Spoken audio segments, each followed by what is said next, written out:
ঠিক কিনা? এখন এই আল্লাহ দেওয়া নিয়ামত শরীর, আল্লাহ তাআলা বলেছেন তোমার জীবন তুমি কিভাবে অতিবাহিত করেছ, তোমার যৌবন কিভাবে কাটিয়েছ, তোমার সুস্থতা তুমি কিভাবে কাজে লাগিয়েছ, কিভাবে উপার্জন করলে, আর খরচ করেছ কোথায়, সব হিসাব দিয়া তারপরে তুমি জান্নাতে যাইও। এজন্য অসুস্থতা আসার আগে সুস্থতার মূল্যায়ন করা, যে আমি তো সুস্থ আছি, একটু সুবহানাল্লাহ বলি, আলহামদুলিল্লাহ বলি, মানুষের উপকার করি, হ্যাঁ, আমার তো সম্পদ আছে, আমি এটাকে কাজে লাগাই। এইভাবে যদি করা হয় তাহলে সে সফল কাম হবে। ইয়া আইয়ুহাল্লাযীনা আমানু তাকুল্লাহা হাক্কা তুকাতিহি ওয়া লা তামুতুন্না ইল্লা ওয়া আনতুম মুসলিমুন। হে মুসলমানগণ, হাক্কা তুকাতিহি, আল্লাহকে ভয় করো, সত্য সহকারে ভয় করার মতো ভয় করো। ওয়া লা তামুতুন্না, তুমি মরিও না, মৃত্যুবরণ করিও না, ইল্লা ওয়া আনতুম মুসলিমুন, মুসলমান না হইয়া কবরে আসিও না, মুসলমান না হইয়া কবরে আসিও না। ওই ভিতরে তো আল ইমানু বিজুন ওয়া সাবউনা, আল ইমানু বিজুন, ইমান কাকে বলে, ওয়া সাবউনা শুবাতুন ফা আফদালু লা ইলাহা ইল্লাল্লাহু মুহাম্মাদুর রাসূলুল্লাহ। ইমানাতুল আযানি তরিক ওয়াল হায়াউ শুবাতুম মিনাল ঈমান। রাসূল সাল্লাল্লাহু আলাইহি ওয়াসাল্লাম বলেন, ঈমান হচ্ছে তুমি বলবা লা ইলাহা ইল্লাল্লাহ। এটা এমন একটা কালেমা, দুনিয়ায় সাত জমিন, দুনিয়ার জমিন সাত আসমান সব যদি এক পাল্লায় দেওয়া হয়, আর লা ইলাহা ইল্লাল্লাহ এক পাল্লায় দেওয়া হয়, লা ইলাহা ইল্লাল্লাহ পাল্লাটা ভারী হয়ে যাবে। ঠিক আছে? তাই লা ইলাহা ইল্লাল্লাহ বলবেন, এই এসে মানবে একটা মানবে খালাস। ইমানাতুল আযান বলেন, ইমানের সর্বোচ্চ সর্বোচ্চ শিখর হলো লা ইলাহা ইল্লাল্লাহ। এটা এমন একটা শিখর যেটা শিখর মাটির গভীরে চলে গেছে, আর যে গাছের মাথা আসমানে উঠে গেছে, এটা টেনে উঠবে ফেলা, এটা উঠিয়ে ফেলা সম্ভব না, এটা এত শক্তিশালী। এটা না ইমান, এটা হচ্ছে সর্বোচ্চ ইমানের পাওয়ার। ইমানের 70 থেকে 77টা শাখা প্রশাখা আছে, সবগুলা যদি কারো মধ্যে থাকে সেই ব্যক্তি পরিপূর্ণ ইমানদার। 77 কত? 77টা শাখা এবং প্রশাখা। একটা গাছের ডাল ভালো থাকে না, তারপরে সে গাছটা ভালো দেখা যায় না, এই সবগুলা গুণ যদি থাকে তাহলে সেই ব্যক্তি কামেল মুমিন ইমানদার। এটার মধ্যে সর্বোচ্চ হচ্ছে লা ইলাহা ইল্লাল্লাহ, আর একেবারে সর্বনিম্ন হচ্ছে ইমানাতুল আযানি তরিক, রাস্তা থেকে কষ্টদায়ক বস্তু সরিয়ে ফেলা, রাস্তা থেকে কষ্টদায়ক বস্তু সরিয়ে ফেলা সর্বনিম্ন। আর হাজার কত? আর 75। তাহলে এই দুটা শাহিদ বললেন, ও দুনিয়ার মুসলিমরা শোনো, ওয়াল হায়াউ শুবাতুম মিনাল ঈমান। হায়া সরল, লজ্জা সরল ইমানের অংশ। লজ্জা না থাকলে ইমান থাকে না, সরল না থাকলে ইমান থাকে না। নবীজি বলেছেন, তোমার যদি সরল না থাকে তুমি যাহা ইচ্ছা তাহা করিতে পারো। তাহলে সরল নাম কি? ইমান। সরল নাম কি? সরল আছে ইমান আছে, সরল নাই ইমান নাই। সূরা আল-বাকারার বলেন, ইন্নামাল মুমিনুনা আল্লাযীনা ইযা যুকিরাল্লাহ ওয়া ইযা তুলিয়াত আলাইহিম আয়াতুহু যাদাতুহুম ঈমানাও ওয়া আলা রাব্বিহিম ইয়াতাওয়াক্কালুন। ও মুসলমান মুমিন শোনো,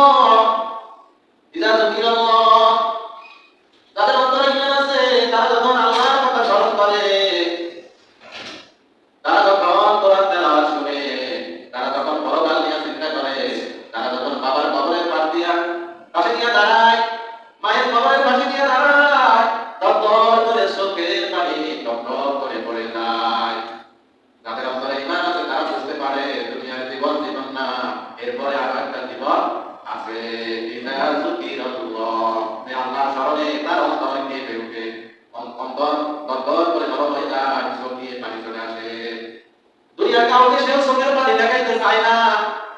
অন্ধকার গভীর রাত্রে তার চোখের পানি টপ টপ করে পড়ে যায়। কবরের পাশে দিয়া দিয়া একা একা চোখের পানি ফেলে দেয়। দুনিয়ার কাউকে সে দেখায় না। কার সঙ্গে দাঁড়িয়ে দুনিয়ার কাউকে যদি দেখাই না, তাহলে হয়তো বা লোক দেখানো হয়ে যেতে পারে, লৌকিকতা হয়ে যেতে পারে। এজন্য মানুষের সামনে সবসময় হাসে, আর যখন একাকিত্ব থাকে তখন করে কাঁদতে থাকে। হচ্ছে মুমিনের বৈশিষ্ট্য।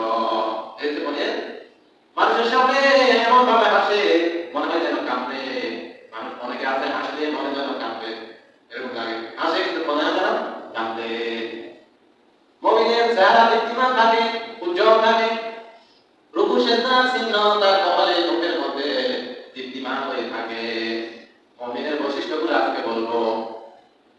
ওয়াইজা তুলিয়াত আলাইহিম আয়াতুহু, আল্লাহর নিদর্শন থেকে আল্লাহর কালামুল্লাহ তেলাওয়াত শোনার পরে তার ইমানের পাওয়ার বৃদ্ধি পেতে থাকে। ইমানের পাওয়ার বৃদ্ধি পেতে থাকে। তার ইমান বাড়তে বাড়তে এমন একটা পর্যায়ে চলে যায় যাদাতুল ঈমানা, মুকাম্মিল ইমানদার হয়ে যায়। ওয়া আলা রাব্বিহিম ইয়াতাওয়াক্কালুন, সে তখন ভরসা করে একমাত্র আল্লাহর উপরে। দুনিয়ার কারো পরোয়া করে না, কাউকে আর সে ভয় করে না। মনে হয় যেন সে নম্র, মনে হয় যেন সে ভদ্র, মনে হয় যেন সে ভয় করে। আসলে তার অন্তরে আল্লাহর ভয় ছাড়া কারো ভয় আর মানুষকে সম্মান করে, নম্র করে কথা বলে, জমিনে দম্ভ করে চলে না, অহংকার করে না, হিংসা করে না। হিংসাকে সে পরোয়া করে না। সে একমাত্র আল্লাহর উপরে ভরসা করে যে আমার আল্লাহ আমার জন্য যথেষ্ট। ঈমান সম্পর্কে যেটাই ফেরেশতা এসে গেলেন নবীজিকে জিজ্ঞাসা করবেন। কুসকুসে কালো চুল বিশিষ্ট, দবদবে সাদা পোশাক বিশিষ্ট লম্বা একজন মানুষ হঠাৎ করে নবীজির সামনে দিয়ে হেঁটে নবীজির কাছে এসে বসলেন। সাহাবায়ে কেরামের চোখের সামনে দিয়ে হেঁটে এসে নবীজির সামনে হাঁটুর সাথে হাঁটু গেঁথে বসলেন। সবাই অবাক হয়ে তাকিয়ে রইলেন। চিন্তা করলেন, এত সুন্দর চুল, এত সুন্দর পোশাক আমরা তো আর দেখি নাই, সফরের কোনো চিহ্ন নাই। এই ব্যক্তি আবার কে? নবীজির সামনে এসে বসে পড়ছেন, আমরা তো চিনলাম না। সফরের কোনো ব্যক্তি, তাতেও তো বোঝা যাচ্ছে না। তারা তাকিয়ে রইলেন। জিবরাইল ফেরেশতা নবীজিকে প্রশ্ন করলেন, মাল ঈমানু ইয়া রাসূলুল্লাহ, ইয়া রাসূলুল্লাহ ঈমান কি আপনি বলেন? ঈমান কি বলেন? হোয়াট ইজ ঈমান? ঈমান কি আপনি বলেন? নবীজি বললেন, ঈমান হচ্ছে আমানতু বিল্লাহ। ঈমান হচ্ছে আমানতু বিল্লাহ সুম্মা ইসতাকিম, তুমি আল্লাহর উপর ঈমান আনবা, তারপর ঈমানের উপরে অটল থাকবা, কোনোভাবে ঈমান থেকে বিচ্যুত হইবা না। তারপরে তুমি ও মালায়েকা, ফেরেশতা আছে, ফেরেশতা তো সামনেই বসে গেছে, সবাই দেখতে আছে, আমরা কিন্তু দেখি না। সাহাবায়ে কেরাম সম্পূর্ণ চোখে নিজের চোখ দিয়ে দেখছে। ফেরেশতা আছে, বিশ্বাস রাখবা। অকুতটি আল্লাহ কোরআন নাযিল করেছেন, বিশ্বাস করবা। কোরআন না আল্লাহ। সবাই কি কোরআন কে চিনি? চিনলে কি অশান্তি হইতো নি? রাসূলিহি, আল্লাহ তাআলা যাকে ইচ্ছা রাসূল বানিয়ে প্রেরণ করেন, যাকে ইচ্ছা রাসূল বানিয়ে দুনিয়াতে পাঠান মানুষের কল্যাণের জন্য, মানুষকে পথ দেখানোর জন্য রহমত বানিয়ে পাঠান। ওমা আরসালনাকা ইল্লা রাহমাতাল লিল আলামিন, আমি মুহাম্মদ সাল্লাল্লাহু আলাইহি ওয়াসাল্লামকে তোমাদের জন্য রহমত বানিয়ে পাঠিয়েছি। মুহাম্মদ সাল্লাল্লাহু আলাইহি ওয়াসাল্লাম আমাদের জন্য কি রহমত, আমাদের জন্য নিয়ামত। তারা শিখছে, তারা কি কাঁদে? ঘুমের পরে কাঁদে, ঘুম থেকে উঠার পরে কাঁদে, ইয়া রাসূলুল্লাহ সাল্লাল্লাহু আলাইহি ওয়াসাল্লাম, আল্লাহ রাসূলের সুপারিশ আমার জন্য কবুল করেন। একটু রাসূলের সুপারিশ আমার জন্য দিন। হাউজে কাউসারের পানি যেন ওই রাসূলের হাতে আমরা পান করতে পারি, সেই তৌফিক দিয়ে। দুনিয়ার জীবনে সেই সুখ পাবেন না কখনো, সেই সুখ পরকালে পাওয়া যাবে। নবীজিকে জিজ্ঞাসা করা হলো, কুলতু ওয়াল জান্নাতু বিনাউহা, ইয়া রাসূলুল্লাহ জান্নাত কি? জান্নাত কি বলেন? জান্নাত কিভাবে বানানো হয়েছে? বললেন, শোনো, জান্নাত বানানো হয়েছে লেবানাতুন মিন যাহাবিন, স্বর্ণের কি? লেবানাতুন ফিদ্দাতিন, রূপার ইট, একটার উপরে আরেকটা, একটা স্বর্ণের আরেকটার উপর গাঁথনি দেওয়া হয়েছে ইয়াকুত, জাফরান, লুলুলু, লুলু পাথর, মিশক জাফরান, মিশক জান্নাতি, সুগন্ধ জাতীয় মাটি দ্বারা এগুলা দিয়া গাঁথনি তৈরি করা হয়েছে।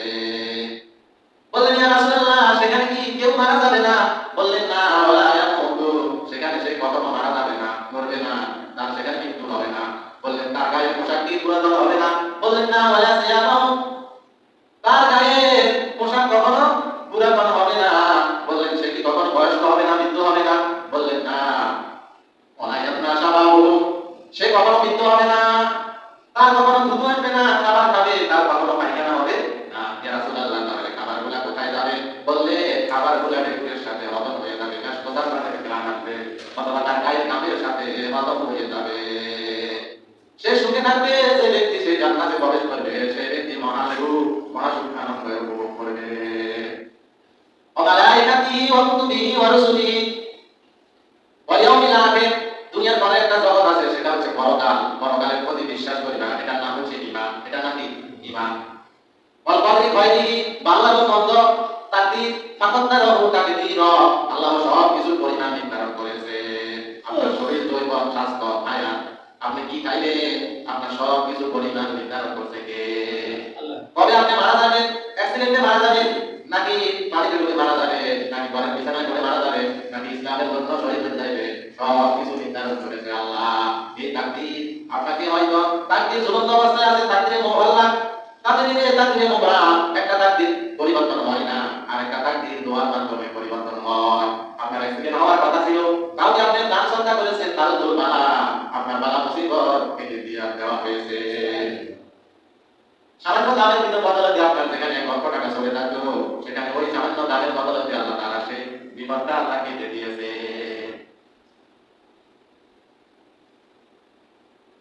বালবাসে বাদাল মাউত, শেষেরটা হচ্ছে মৃত্যুর পরে আপনাকে আবার পুনরায় জীবিত করা হবে। মৃত্যু হয়েছে, আপনার মাটির সাথে মিশে গেছে, আপনাকে আবার পুনরায় জীবিত হওয়া লাগবে, পুনরায় আল্লাহ জীবিত করবে। এই বিশ্বাস করার নাম কি? ঈমান। এই জিবরাইল ফেরেশতার কথা বলেছি। জিবরাইল ফেরেশতা বললেন, ইয়া রাসূলুল্লাহ, মাল ইসলাম, ইয়া রাসূলুল্লাহ, হোয়াট ইজ ইসলাম? ইসলাম কি আপনি বলেন, ইসলাম কি আপনি বলেন। নবী সাল্লাল্লাহু আলাইহি ওয়াসাল্লাম বললেন, ইসলাম হচ্ছে তুমি সাক্ষ্য দিবা, শাহাদু আল্লা ইলাহা ইল্লাল্লাহ, আল্লাহ তাআলা কোনো ইলাহা নাই, আমি সাক্ষ্য দিচ্ছি, ওয়া আন্না মুহাম্মাদুর রাসূলুল্লাহ, মুহাম্মদ সাল্লাল্লাহু আলাইহি ওয়াসাল্লাম আল্লাহর রাসূল। এরপরে তোমার কাজ হচ্ছে ওয়া আকামুস সালাত, নামাজ প্রতিষ্ঠা করবা, ওয়া আতা যাকাত, নিসাব পরিমাণ সম্পদ থাকলে তুমি যাকাত দিবা, ও সাওমে রমাদান, রমজান মাসের ফরজ সিয়াম তুমি রেখে দিবা, সংরক্ষণ করবা। এই হচ্ছে ইসলাম। এবার বলেন, মান ইহসান ইয়া রাসূলুল্লাহ, ইহসান সম্পর্কে বলেন। ইহসান, ইহসান সম্পর্কে বলেন। হোয়াট ইজ ইহসান? ইহসান কি ইয়া রাসূলুল্লাহ বলেন আপনি। বললেন, ইহসান হচ্ছে কান্নাকা তারাহু আন তা'বুদুল্লাহ, তুমি আল্লাহর ইবাদত করবে এমন ভাবে যেন আল্লাহ তোমাকে দেখতেছে, এটা তুমি মনে করবা। যে আমি নামাজ আদায় করতেছি, দান সদকা করতেছি, যাকাত দিতেছি, কুরবানি করতেছি, হজ করছি, আমি যা কিছু করছি সব কিছু আল্লাহ তাআলা রাতের অন্ধকারেও দেখে, দিনের আলোতেও দেখে।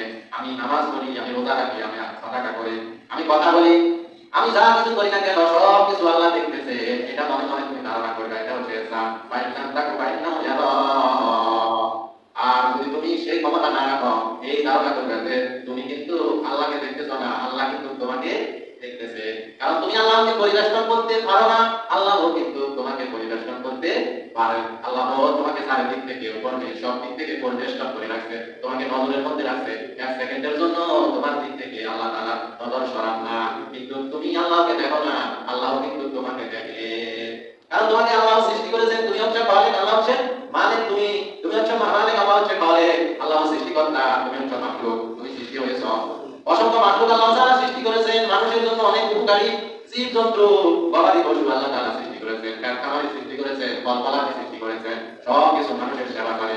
গরু, ছাগল, মহিষ, হাঁস, মুরগি, হাঁসে ডিম দেয়, হাঁস আবার জবাই করে খান, মুরগি ডিম দেয়, ডিম খান, মুরগি আবার জবাই করে খান, গরু দুধ দেয়, গরু আবার জবাই করে গোশতও খান। খালি গাছে ফল দেয়, গাছ থেকে আবার লাকড়ি কেটে আগুন জ্বালায় রান্না করে, গাছ থেকে আবার ওষুধ বানায়, ওষুধ সেবন করে রোগ মুক্ত করে। গাছ থেকে আপনি ফল খান, অনেক উপকারিতা। গাছ থেকে আপনি সেবা নেন, গাছ থেকে আপনি ছায়া নেন, গাছ থেকে আপনি অক্সিজেন নেন, জীবন বাঁচান। যেখানে গাছ বেশি সেখানে দেখবেন আপনার শরীরটা সতেজ থাকে, সুস্থ থাকে। বেশি গাছ যেখানে আছে, সবুজ লতাপাতা, সবুজ গাছপালা, সেখানে গেলে দেখবেন আরাম লাগে, ভালো লাগে, সতেজ লাগে। ঠিক কিনা? এই গাছ হচ্ছে অক্সিজেন, গাছে অক্সিজেন দেয়। কার্বন ডাই অক্সাইড আমরা জানি কি, যেটা বিষাক্ত আমাদের শরীর থেকে বিষাক্ত গুলা গাছে টেনে নেয়, আর গাছ থেকে পরিষ্কার অক্সিজেন গুলা দিয়ে আমাদের জীবনটা আল্লাহ রক্ষা করে। সুবহানাল্লাহ। এখন ইমানের বৈশিষ্ট্য কি? ইমান কারা জান্নাতে যাবে, ইমান কি? ইয়া রাসূলুল্লাহ, সব কিছু বলেছি, কিয়ামত কবে হবে বলে? ওয়ানিসা, কিয়ামত কবে হবে বলেন? নবীজি বললেন কিয়ামত কবে হবে জ্ঞান তোমারও নাই আমারও নাই, এই জ্ঞান আছে কার? আল্লাহ। বৃষ্টি কবে হবে কে জানে? বৃষ্টি হবে কে জানে? কেউ মারা যাবে জানে কে? কতদিন বাঁচবে জানে কে? এই সব কিছু আল্লাহ তাআলা রেখে দিয়েছেন। রিজিক কার হাতে? ওমা মিন দাব্বাতিন ফিল আরদি ইল্লা আলাল্লাহি রিজকুহা। পৃথিবীর এমন একটা বিচরণশীল পানি নাই তার রিজিকের দায়িত্ব আল্লাহ তাআলা দেন নাই। এরপর কেউ যদি কাউকে হত্যা করে তার যাবতীয় গুনাহগুলো ওই হত্যাকারীর কাঁধের মধ্যে লিখে দেওয়া হয়। কারণ সেই হত্যাকারী একটা আত্মাকে হত্যা করেছে। একটা আত্মা দেওয়া, একটা আত্মা দেওয়া বানানো কারণ দুনিয়ার মানুষের পক্ষে সম্ভব? একটা বিদ্যা বানাতে পারবে কেউ? এজন্য আগে ভিতরে যে একটা পাতলা আবরণ আছে দেখেন, ডিসির উপরে দিয়ে একবারে ওই আবরণ সৃষ্টি করা, ওই আবরণটা বানানোর ক্ষমতা দুনিয়ার কোনো মানুষের আছে? আরে দুনিয়ার মানুষের কেউ কারো যদি এক জাররা পরিমাণ ঈমান থাকে সে জান্নাত, কারো যদি এক জাররা পরিমাণ ঈমান থাকে সে জান্নাতে যাবে, দোজখে যাবে না। কারো যদি এক জাররা পরিমাণ অহংকার থাকে সে জান্নাতে যাবে না। তাহলে হিংসা, অহংকার, লোভ, দম্ভ এগুলা কি নিজের ধ্বংস ডেকে আনা? এগুলা নিজের ধ্বংস ডেকে আনে। কারণ শরীরের ভিতরে পশুত্ব বা পশুত্ব একটা পশু আছে, যে পশুকে আমরা কোরবানির সময় আরো ছুরি দিয়ে জবাই করে ফেলি, ঠিক না? আসলে আমরা কিন্তু গরু জবাই করি না, আমরা বলের পশুকে জবাই করি। আবার গরুকে জবাই করি, গরু কিন্তু ব্যথা পায় না, গরু কিন্তু ব্যথা পায় না। এটা আল্লাহর একটা একমত। একদম বৈজ্ঞানিক এটা গবেষণা করে দেখেছে, গরুকে আল্লাহ তাআলা শরীয়ত মোতাবেক যেভাবে জবাই করতে বলেছে, তার ছুরি দিয়ে যদি ওইভাবে জবাই করা হয় তাহলে গরুর আর কষ্ট হয় না। এগুলো সব দাদা করে হিসাব করে দিয়ে লিখেছে। কিন্তু আপনি যদি রড দিয়ে মাথা আছে মারবেন তাহলে এটা অমানবিক হয়েছে। উপর থেকে নিচে ফেলে দেন, এটাও অমানবিক। আল্লাহ এটা হুকুম করেন না, এটা নিষেধ করেছে। আপনি তীর মেরে যদি মেরে ফেলেন সেটাও আল্লাহ নিষেধ করেছেন, বলেছেন সেটা শয়তানের কাজ, এটা তোমরা করবা না। আমি যেভাবে বলেছি, যেভাবে হুকুম করেছি সেভাবে করো, তাহলে আমি তোমাদেরকে নাজাত দেব। সুবহানাল্লাহ। কদ আফলাহাল মুমিনুন, সফল কাম হয়ে গেছে মুমিনেরা। এটা তো বলছি ঈমানের কথা। ঈমানের অপর শব্দ হচ্ছে মুমিন। মুমিন যারা ঈমানদার, তারা ঈমান আনয়ন করছে, তারা সফল হয়ে গেছে। কে বলতেছে? কেউ যদি মুহাম্মদের কথা, মুহাম্মদ সাল্লাল্লাহু আলাইহি ওয়াসাল্লামের কথা শোনার পরে তার উপরে ঈমান না আনে, ইসলাম শরীয়ত আসার পরে শরীয়তের উপরে সে ঈমান না আনে, তাহলে সে জান্নাতে যাবে না। আল্লাযীনা হুম ফি সালাতিহিম খাশিউন, ঈমান আনার পরে সে নামাজ আদায় করেছে, নামাজের মধ্যে মনোযোগ সহকারে নামাজ পড়েছে, আদায় করেছে নামাজ খুশুর সাথে, ভয়ের সাথে, আল্লাহর ভয় নিয়ে সে নামাজ আদায় করেছে, সে সফলকাম হয়ে গেছে।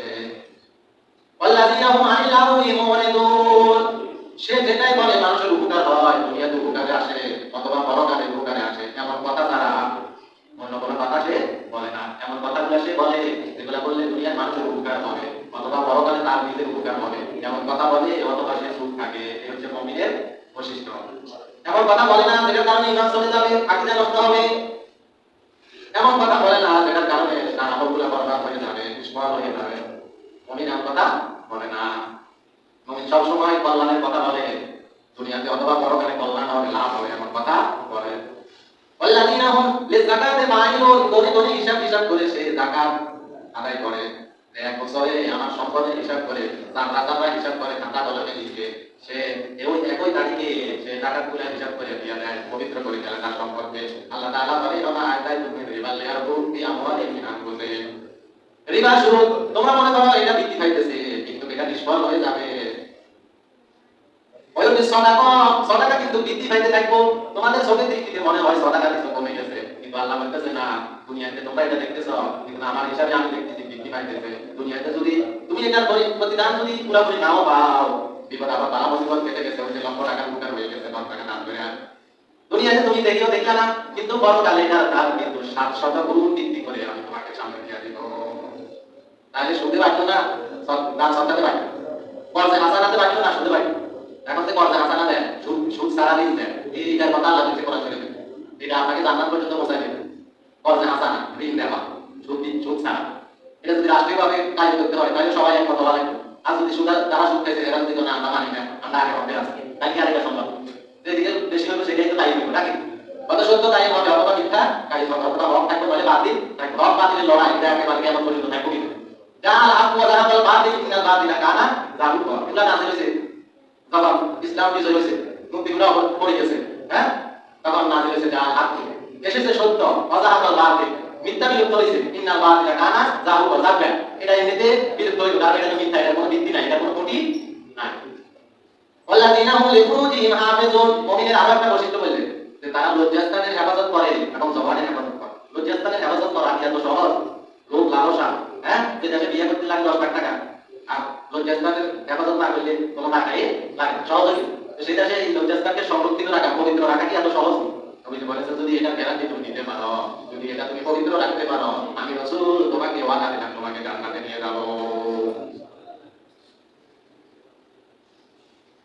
আল্লাহ তাআলা আইনাহুম ফাইন্নাহুম গায়রু মালুমিন, তবে তোমার স্ত্রী দাসী, এদের সাথে যদি তুমি সংরক্ষণ না করো তাহলে তুমি অপমানিত হইবে না। তো দাসী এখন আছে, এখন আছে স্ত্রী, তখনকার দিনে প্রাথমিক যুগে দাসী ছিল। এরপরে বললেন আল্লাযিনা হুম আলা সালাওয়াতিহিম ইউহাফিজুন, সালাতগুলোকে সংরক্ষণ করে।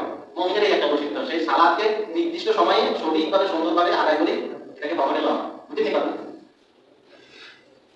এবার বলতেছে উলাইকা হুমুল ওয়ারিসুন, তাকে আমি জান্নাতের ওয়ারিস বানায়া দিলাম।